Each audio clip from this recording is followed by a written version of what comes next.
Yeah. And fast forward to 83, and he's actually going to write a letter to Jerry Lawler apologizing for everything he had said and saying, "Hey, I'm looking forward to working together to do some business." How about that? Now, of course, Jimmy Hart gets a call from Jerry Lawler, and Lawler tells him all about the letter and is asking Jimmy, "What do you think about this?" And Jimmy says, "Man, this will be great."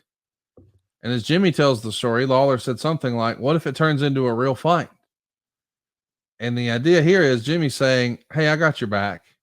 And they finally do business together. After years of this being a shoot, we agree, let's make some money.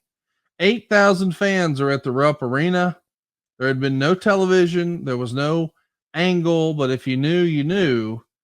Boy, fans had to be excited to finally see this. What do you remember of this? So I believe the story goes in this way, in that Randy and okay, because the night of the that they were going to jump Lawler, he wasn't there, and they went on the outskirts of town, and there was a big scene there. The Nashville Waffle House story, with the police dog, and I think there was some illicit drugs and folks hiring the kite, and it was a real spectacle. That's the one that happened not far from my house. So those two different ones. But on this, when Randy had kind of thrown in the towel and they realized ICW is not going to make a go of it, Randy called my father and basically said, "Hey, um, you know what?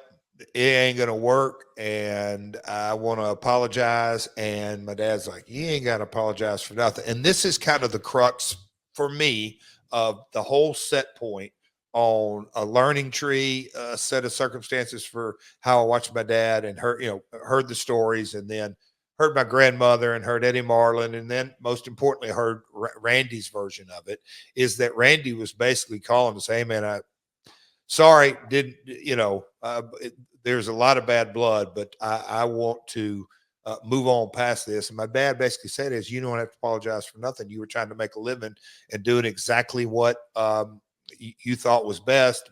Because my dad, he in Memphis, and on that Tales of the Territory story, Roy Welch, who was my dad's boss and partner, sent a guy in the ring after him. It's just kind of how they did business. It was a completely different set of circumstances. But my dad knew that, okay, me and Randy can do business, but most importantly, Randy, you're going to have to do business with Lawler because that's going to be your opponent. Why don't you kind of think through this and figure out how we're going to do that? And my understanding is Randy said, "All right, I'm going to send him a letter."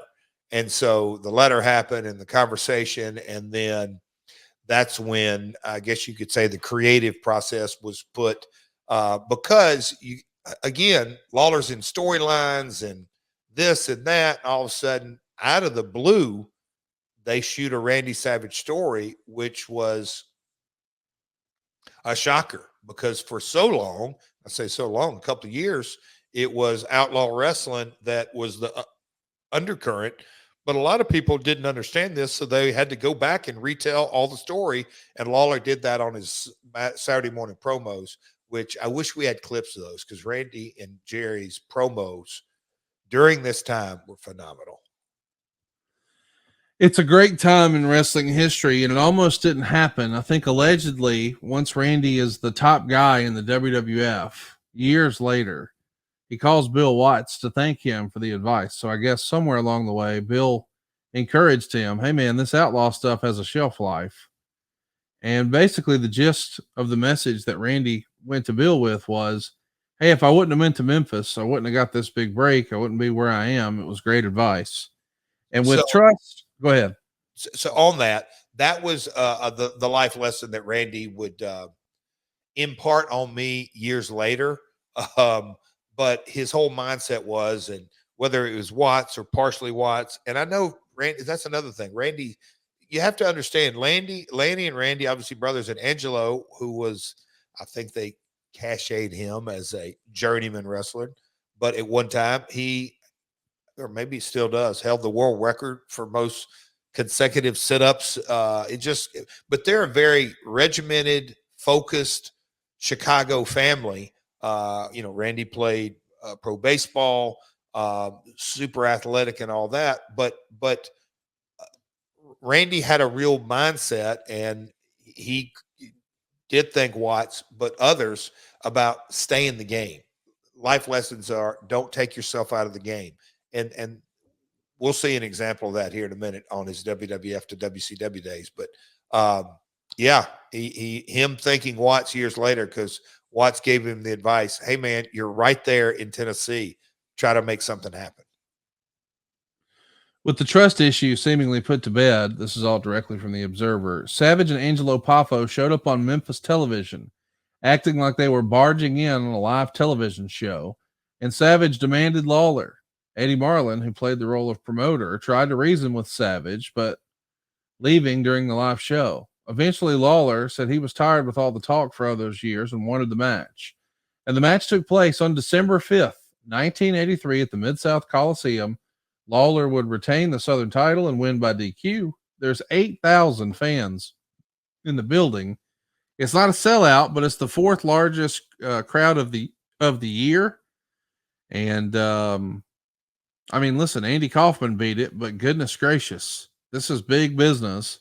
I mean, normally they were doing like half of that.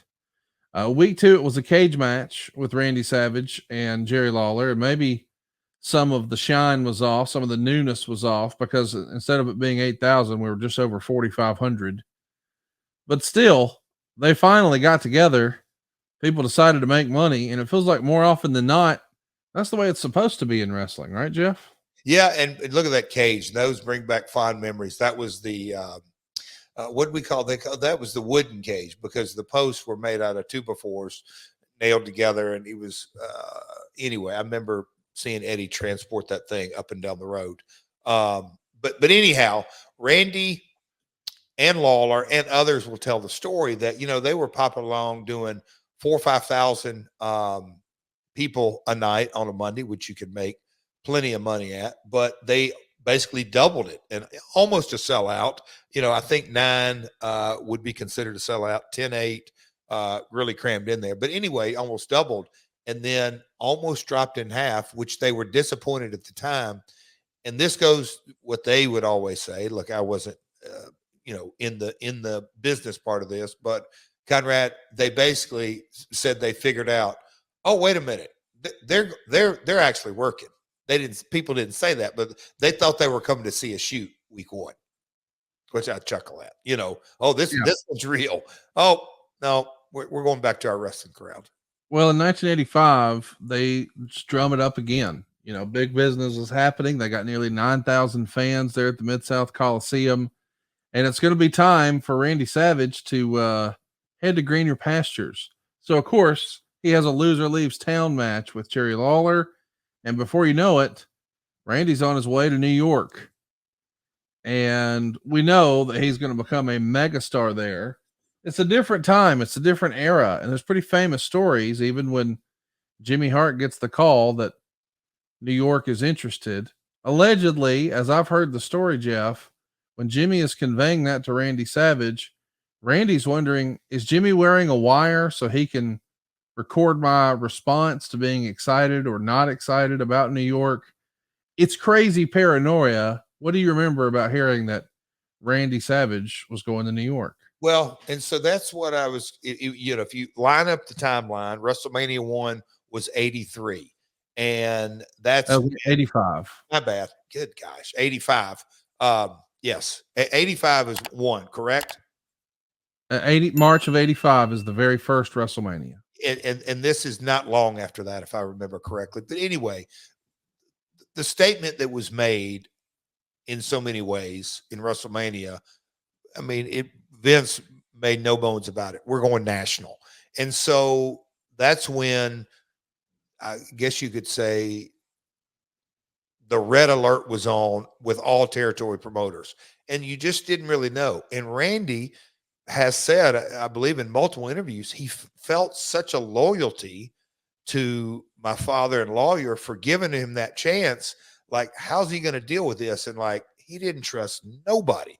Later in life, it went to a bizarre level, but he just wasn't sure. But as the story goes and time went on, he kind of understood, okay, here's an opportunity, and the money that was talked about and everything. And look, that was something that, my dad, I'm sure he hated it. Well, yeah, he hated it. But at the end of the day, Randy was insistent upon, you want a 30-day notice, you want a 6-week notice, what do you want? And I think they did it in under a month. They did the loser leave town, and he put Lawler over around the horn, and it was off to New York. And they had such a mutual respect on all of that, because at the end of the day, they were both really at their core entrepreneurs, and that it's just that simple.